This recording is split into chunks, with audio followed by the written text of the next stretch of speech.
ویښتو ته رنګ ورکول دي کې مختلف احادیث منقول دي. بعض احادیثو کې سخته منع راغلي بلکې وعید راغلی دی چې تور رنګ ویښتو ته ورکول جایز نه دي. او بعض احادیثو کې نبی پاک علیه الصلاۃ والسلام صحابو ته حکم هم کړی دی چې د خپل ویښته د ګیري یا د سر دا دې ته تغییر ورکړي او بدل کړي.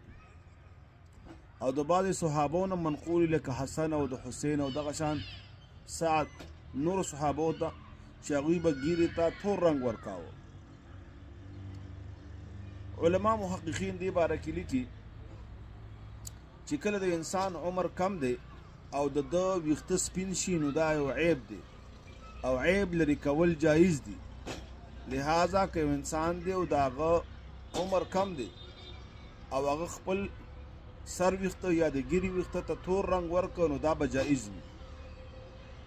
لیکن دا معلومول پکار دی چې یو انسان عمر کم دی یا ځوان دی نو ځواني یا کم عمري تر کم حده پورې ده.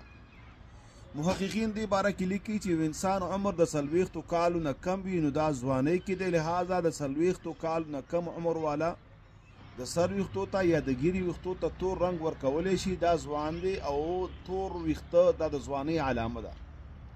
او د 40 کال نه پس که یو انسان ګیري ته یا سر ته تور رنګ ورکوي نو دا یو قسم دوکه ده. دا په دې وخت کې ځوان نه دی لیکن خپل ځان ځوان ښکاره کوي. لہذا دوکه په شریعت کې جایز نه ده. کم ممانعات چې راغلی دی هغه د دغې واره کې راغلی دی. په جهاد کې تور رنګ استعمالول جایز دي.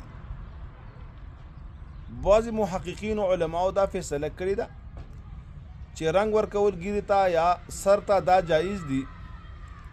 لیکن دو صورتونه، اول صورت دا چې خالص تک تور رنګ به نه ورکوي بلکې براون سوروالی تمایل داسې یو رنګ ورکول دا جایز دي.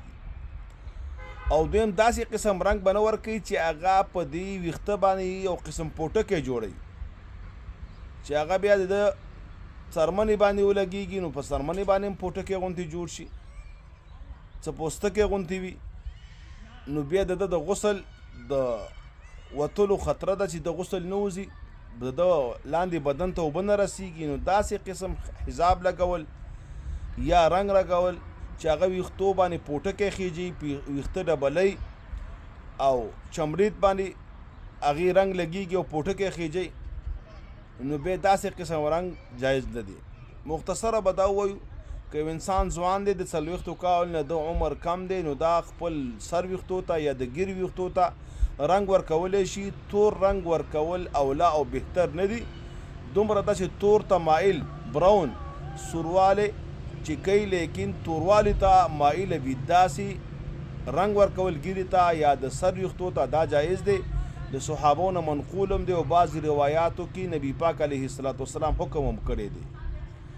لیکن بل طرف ته یو حدیث کې دا هم راځي څوک چې خپل ویښتو ته تور رنګ ورکوي هغه د جنت بوی هم حرام دی په هغه باندې. نو هغه د هغې خلقو بارکې دی چې د هغه عمر خو زیات وي، بوډا وي او بیا هم د خلکو ته دوکې ورکولو دپاره د خپل ګیري رنګ یا د سر رنګ دا توری نو هغه دپاره بیا جایز نه دي.